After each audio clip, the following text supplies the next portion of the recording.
यमुना जी के तट पर भगवान ने बड़ा सुंदर रास किया, जिसको ग्वाल रास कहते हैं।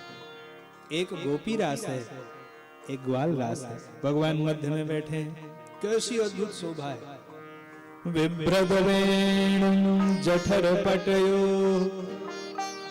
शृंगवेत्रे च कक्षे वामे पाणौ मसृणकवलम् तत्फलान्युंगलीषु। भगवान ने अपना जो पीतांबर है, उस पीतांबर को यहां से उठा के कमर में बांध दिया है। देखिए शोभा भगवान की। एक तरफ भगवान ने बंसी खोंसली है, एक तरफ श्रृंगी खोंसली। श्रृंगी जो गायों को बुलाने के लिए जो बजाया जाने वाला एक वाद्य यंत्र था, उसको श्रृंगी कहते हैं। उसको बजा करके गायों को भगवान बुलाते थे। एक तरफ श्रृंगी दबा लिया, एक तरफ बंसी। चारों तरफ से भगवान के बैठे हैं ग्वाल बाल। बाएं हाथ में है दही भात और एक एक उंगली में एक एक अचार। एक में आम का अचार, एक में नींबू का अचार, सब में एक एक उंगली में दबा रखा है ऐसे। और यहाँ दही भात, और दाहिने हाथ से भगवान करपात्री बने हुए भोग लगा रहे हैं। क्या सुंदर भगवान की झांकी। ठाकुर जी भोग लगा रहे। अब इतने में कोई ग्वाल बाल भगवान से कहता, कन्हैया देख लड्डू मेरी मैया ने दिया है। भगवान कहते मेरे को भी खिला। अरे लाला एक ही लड्डू पूरा कैसे खिलाऊं, आधा खिला दे। तो वो आधा खुद खा के और अपना झूठा लड्डू आधा भगवान को खिला देता है। और भगवान उसका झूठा लड्डू खा लेते हैं। ब्रह्मा जी ये सब दृश्य देख रहे थे। ब्रह्मा जी चतुरानंद चक्कर में पड़ गए। ये कैसा भगवान है भाई जो दूसरों का झूठा मीठा खा लेते हैं। ब्रह्मा जी बुद्धि के देवता हैं। अहंकार शिव बुद्धि अज मन ससि चित्त महान, बुद्धि के देवता चतुरानंद चक्कर में पड़ गए। ये कैसा भगवान है। अब दो तरह की बातें आती हैं। एक बार मन में आता है अरे भगवान तो यही है, क्यों अघासुर का तेज तो इन्हीं के भी मुख में समाहित हुआ। और दूसरी बुद्धि कहती है ना ना ना, ये भगवान नहीं हो सकते। भगवान होते तो दूसरों का झूठा मीठा क्यों खाते। परीक्षा लेके देखूंगा। ब्रह्मा जी ने भगवान के बछड़ों को गायब कर दिया। और भगवान जब बछड़े देखने के लिए गए तो ब्रह्मा जी ने ग्वाल बालों को गायब कर दिया। भगवान ने ध्यान करके देखा, ओ ब्रह्मा जी आपकी करतूत है, कोई बात नहीं। आपको शरीर बनाने का अभिमान है। आज मैं आपके सामने शरीर भी बना के दिखाऊंगा और आत्मा भी बना के दिखाऊंगा। भगवान ने उसी समय चमत्कार किया है। जितने बछड़े थे भगवान अपने ही रूप से उतने बछड़े बन गए। जितने ग्वाल बाल थे भगवान अपने ही रूप से उतने ग्वाल बाल बन गए। ग्वाल बालों ने जो कपड़े पहने थे भगवान ने वो कपड़े भी पहन लिए। ग्वाल बालों ने जो लाठी डंडे लिए थे भगवान ने वो लाठी डंडे भी ले लिए। ग्वाल बालों की जैसी हाथ की रेखाएं थी भगवान ने वैसी रेखाएं भी बना ली। और ग्वाल बालों का जैसा स्वभाव था भगवान ने स्वभाव भी बना लिया। कि शरीर स्वरूप बनाते और स्वभाव न बनाते तो पकड़े नहीं जाते। भगवान ने स्वरूप भी बनाया, स्वभाव भी बनाया।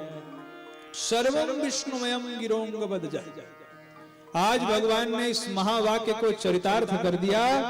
सर्वम विष्णुमयम जगत, यह पूरा जगत विष्णुमय है। भगवान ने चरितार्थ किया।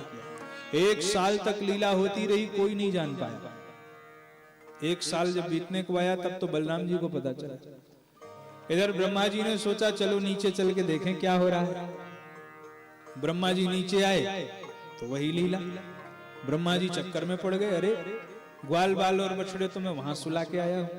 ब्रह्मा जी फिर देखने गए तो वहां सब सो रहे हैं। तब ब्रह्मा जी समझ गए ये साक्षात भगवान है। मैंने इनकी परीक्षा लेके अच्छा नहीं किया। ब्रह्मा जी भगवान के पास आए।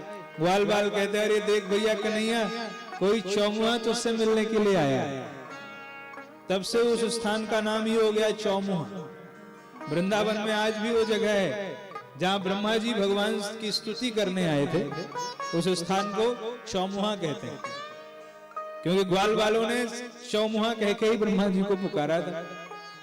अब ब्रह्मा जी आए और भगवान की बड़ी प्यारी ब्रह्मा जी ने स्तुति गाई। नौमीयते भवपुसे तडिदंबराय गुंजावतंस परिपेक्षल सम्मुखाय वन्यस्रजे कवलवेत्र विषाणवे लक्ष्मश्रिये मृदुपदे पशुपांकजाय। बड़ी प्यारी स्थिति है। हे पशुपांकजाय, पशु पशुप शिव, पशुप नाम भगवान शिव का है। पशुप शिव तस्य अंगात हृदयात जातः। भगवान शिव के हृदय स्वरूप हे प्रभु आपको मेरा प्रणाम है। ब्रह्मा जी कहते हैं प्रभु ये जो आपका शरीर है ये पांच भौतिक नहीं है। हमारा शरीर पांच भौतिक है पर भगवान का शरीर चिदानंदमय। चिदानंदमय देह तुम्हारी विगत विकार जान अधिकारी। ब्रह्मा जी यही कह रहे हैं। अस्यापि देव वपुषो मदनुग्रहस्य स्वेक्षामयस्य न तु भूतमयस्य कोटि। आपका शरीर पांच भौतिक नहीं है, ये तो चिदानंदमय है। हे प्रभु आप अवतार लेके हम जीवों का कल्याण करते हो। हमारा पतन होता है, भगवान का अवतार होता है। इसीलिए ध्यान दीजिए, किसी का जैसे जन्मदिन होता है तो उसको कहना चाहिए आपको आपके जन्मदिन की ढेर सारी शुभकामनाएं। पर आजकल सोशल मीडिया से एक नया प्रचलन आ गया कि आजकल लोग जन्मदिन की नहीं अवतरण दिवस की शुभकामना देते हैं। आपके अवतरण दिवस की, जैसे कि वो कोई साक्षात भगवान का विग्रह हो और अवतार लेके इस धराधाम पर आया हो कि उसको हम उसके अवतरण दिवस की शुभकामनाएं दे रहे हैं। ये गलत है। अवतार केवल परमात्मा का होता है भाई। अवतार का अर्थ होता है उतरना। हम उतरे हैं, हम तो गिरे हैं। परे भवकूप, इस भवकूप में हम गिरे हैं और भगवान उतरते हैं। एक उदाहरण दें आपको, जैसे कुआं है, कुएं में एक आदमी गिर गया और दूसरा उसको बचाने के लिए रस्सी के सहारे नीचे उतरा। जो अविवेकी जन होंगे वो कहेंगे दो आदमी कुएं में गिर गए, पर जो विवेकी जन होंगे वो कहेंगे नहीं, कुएं में गिरा एक ही है, एक उसको बचाने के लिए रस्सी का सहारा लेकर के उतरा है। इसी प्रकार भगवान भी इसी भवकूप में आते हैं, पर अंतर क्या है? बोले अंतर यह है कि हम गिर के आते हैं और भगवान नाम रूप की रस्सी को पकड़ करके उतर करके आते हैं। यही हमें और भगवान में अंतर होता है। हम गिरते हैं और भगवान उतरते हैं, उनका अवतार होता है। ब्रह्मा जी कहते हैं प्रभु आपका अवतार जीवों पर अनुग्रह करने के लिए ही होता है। ब्रह्मा जी बड़ी सुंदर बात कह रहे हैं। ब्रह्मा जी कह रहे हैं प्रभु जो तीन बातों का ध्यान दे ले वो जीते जी मुक्त हो जाता है। तीन बातों का, कौन सी तीन बातें? सुनिए, समय नहीं है इसलिए विस्तार से नहीं सुनाएंगे, बहुत संक्षेप में सुनाएंगे, पर आप लोग ध्यान दे करके सुनिए। ब्रह्मा जी क्या कह रहे हैं? तत्तेन कंपां सुसमीक्षमाणो भुञ्जान एवात्मकृतं विपाकम् हृद्वाग्वपुर्भिर्विदधन् नमस्ते जीवेत यो मुक्तिपदे सदाय भाव। जो तीन चीजों पर ध्यान दें। पहला कि जीव को आपके कृपा की समीक्षा करनी चाहिए। समझ रहे हैं बात को? भगवान के सामने जब जाइए तो भगवान से कहिए कि प्रभु आपने कितनी कृपा की है, आपकी बड़ी कृपा है जो मानव का तन दिया, भारत भूमि में जन्म मिला, बताओ कोई कम कृपा है?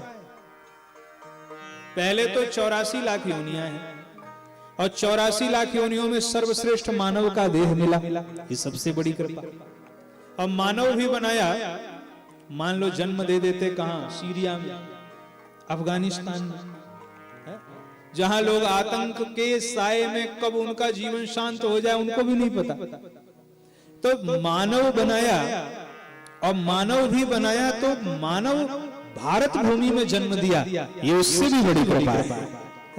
तो भारत भूमि में जन्म दिया, मनुष्य बनाया, और पूरे पृथ्वी में जो सर्वश्रेष्ठ भारत भूमि है वहां जन्म दिया। और भारत भूमि में भी कितना कितना बड़ा सौभाग्य है कि आज 4 गांव में बैठ करके हम लोग भागवत की कथा सुन रहे हैं। बताओ इससे बड़ी कृपा और क्या हो सकती है? इससे बड़ी कोई कृपा हो सकती है? लेकिन इसका पता कब चलेगा? जब हम समीक्षा करेंगे भगवान की कितनी कृपा है। इसलिए पहली बात भगवान की कृपा की समीक्षा करें। दूसरी बात, जो कर्म हमने किया है उसका फल हमें भोगना ही पड़ेगा, इसके लिए सावधान रहें। जीवन में जब दुख आए तो समझें कि पाप कट रहे हैं, और जीवन में जब सुख आए तो समझें पुण्य क्षीण हो रहा है। इससे बैलेंस बना रहेगा। जीवन में दुख आएगा तो एक बात की तो शांति रहेगी, चलो दुख तो आ रहा है पर हमारे किसी जन्म में किए हुए पाप कट रहे हैं, शांति मिलेगी। और जब सुख आए तो भी बैलेंस बनाना है कि सुख तो आया है पर उधर पुण्य क्षीण हो रहा है। एटीएम से पैसा निकालने में बड़ा आनंद आता है, एटीएम कार्ड से, पर जितना आनंद आता है उतना कटता भी तो है, नहीं कटता। बढ़िया डाला एटीएम में 20,000 रुपए निकाला और उधर 20,000 कट गए। इसी प्रकार आप जितना सुख लेंगे, जितना आनंद लेंगे, उतना ही पुण्य आपका क्षीण होगा। इसलिए दोनों स्थिति में सामंजस्य रखें, ये दूसरी बात। तीसरी बात, मन, वाणी और कर्म से भगवान को समर्पित रहें। ये 3 काम जो करते हैं वो जीते जी मुक्त हो जाते हैं, उनके लिए मरने की कोई आवश्यकता ही नहीं है। इसी संसार में रहते हुए वो जीवन मुक्त कहे गए हैं। बोल भक्तवत्सल भगवान की। ब्रह्मा जी ने खूब प्रशंसा करी ब्रजवासियों की, 3 परिक्रमा देके चले गए। और संत जन कहते हैं कि यही जो है नाभा गोस्वामी जी के रूप में ब्रह्मा जी आए, भक्तमाल की रचना करी, तब भगवान ब्रह्मा जी के ऊपर प्रसन्न हुए। इस प्रकार ठाकुर जी ने कृपा करी।